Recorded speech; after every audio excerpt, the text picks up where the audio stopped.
Let's talk Virginia football and the transfer portal. Hi, I'm Chris Graham. We're going to talk first about the news today, Monday, about Fentrell Cypress.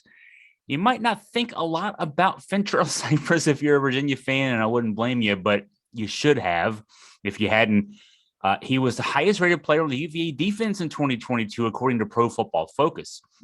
And he's a guy that you'll miss next year. If we can say that the team that we expect not to do very well will miss a guy. Fentrell Cypress, a fourth-year student, will have 2 years of eligibility wherever he ends up coming off the transfer portal, a cornerback.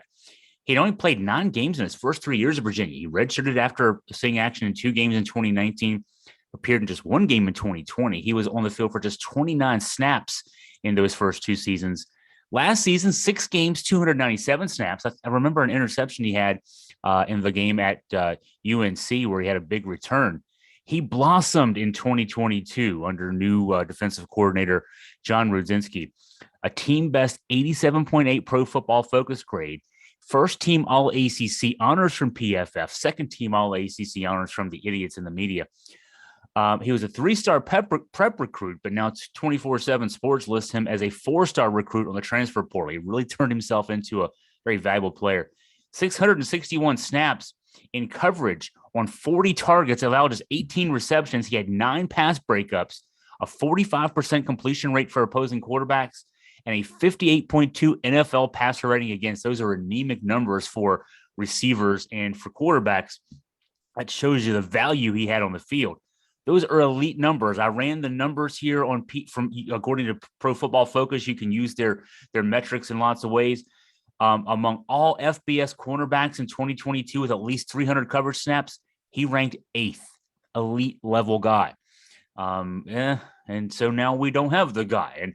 And Virginia actually this year played with 2 guys who were first team All-ACC guys. Anthony Johnson on the other side. He's exhausted his eligibility. 6th-year senior is done now as well. So this means Rudzinski's going to have to start completely over from scratch at the crucial secondary position of cornerback. The secondary also loses 5-year veteran Darius Bratton, whose eligibility comes to an end. The defense, at least from this year, returns just 3 corners who saw the field in 2022. And not a lot of snaps here when you add them all up. In fact, I add them up, and it's 103 total. Jalen Baker played 86 snaps. Elijah Gaines, 9 snaps. Dave Herrard, 8 snaps. So transfer portal is going to have to yield us something back if we're going to hope to be able to make up for that, right? Other news from the transfer portal that maybe impacts Virginia. I don't think it will. And now I'm going to have to pronounce his name out loud. I didn't even think about this as I was getting ready to do this podcast. DJ Uiagalelei. I'm sure I'm saying that wrong. I've heard it said pronounced so many different ways, and I apologize. I know it's wrong. The Clemson quarterback, DJ Uiagalelei, announced Monday he's entering the transfer portal. And it's still, as I'm doing this podcast at 7:40 p.m. on Monday, it's still less than 48 hours since he started the ACC Championship game. Only played 2 series. It was 2 3-and-outs.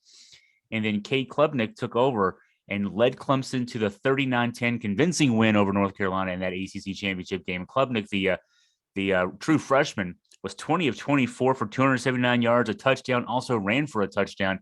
And then Clemson coach Dabo Swinney said that Klubnik will start the team's bowl game, and that's going to turn out to be the Capital One Orange Bowl. Clemson won the ACC title, and they'll play Tennessee in that one. That'll be a pretty good game, assuming the teams are anywhere near full strength. Uiagalelei passed for 2,521 yards. Sorry, I know I'm screwing that name up. 2,521 yards, 22 touchdowns, 7 INTs, a 62.1% completion rate, and a 135.3 passer rating this year. That's good numbers. But he struggled in the loss to South Carolina that knocked Clemson out of the college football playoff race, and then, of course, struggled in the first 2 series in the ACC Championship game.